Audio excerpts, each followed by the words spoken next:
Electromagnetic attraction પ્રકારના રિલેની લાક્ષણિકતાઓ જણાવો.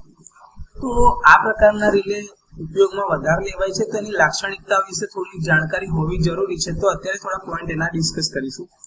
આ પ્રકારના રિલે એસી અને ડીસી બંને પ્રકારના સપ્લાય ઉપર કાર્ય કરી શકે છે, કારણ કે તે ફક્ત કરંટના મૂલ્યો ઉપર જ ઓપરેટ થાય છે.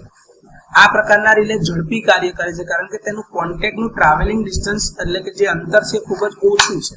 આ પ્રકારના રિલે ઇન્સ્ટન્ટેનિયસ પ્રકારના હોય છે અને આકૃતિમાં તમે જોઈ શકતા હોય એ પ્રમાણે એની ટાઈમ કરંટ કેરેક્ટરિસ્ટિક છે કે જેમ જેમ કરંટનું મૂલ્ય વધતું જાય એમ ઓપરેટિંગ ટાઈમ ઓછો થતો જતો હશે, ઘટતો જતો હશે, જે ઇન્વર્સ હાઇપરબોલિક પ્રકારનો છે.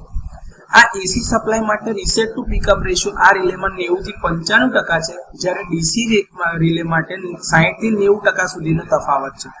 સામાન્ય રીતે પિકઅપ મૂલ્ય અને રીસેટ મૂલ્ય વચ્ચે ખૂબ જ ઊંચો તફાવત આ રિલેમાં જોવા મળે છે. આ પ્રકારના રિલે ડાયરેક્શનલ પ્રકારના નથી હોતા, પરંતુ બહારથી પીએમએમસી પ્રકારની અરેન્જમેન્ટ કરો, એટલે કે ભાઈ પરમનન્ટ મેગ્નેટ મૂકો, કાં તો પછી પોલરાઇઝ કોઇલની મદદથી તમે એમાં ડાયરેક્શનલ ફીચર એટલે કે ડાયરેક્શનની સુવિધા એટલે કે દિશા સૂચકતા એને આપી શકો છો. આ પ્રકારના રિલે ઝડપી છે અને બંને સપ્લાય પર કાર્ય કરે છે. એના જ કારણે ટ્રાન્ઝિયન્ટ પરિસ્થિતિ દરમિયાન ઓપરેટ થઈ જાય છે, જે એની એક લિમિટેશન અથવા તો એક મર્યાદા છે, કારણ કે એમાં એક ખોટા ઓપરેટ થાય છે.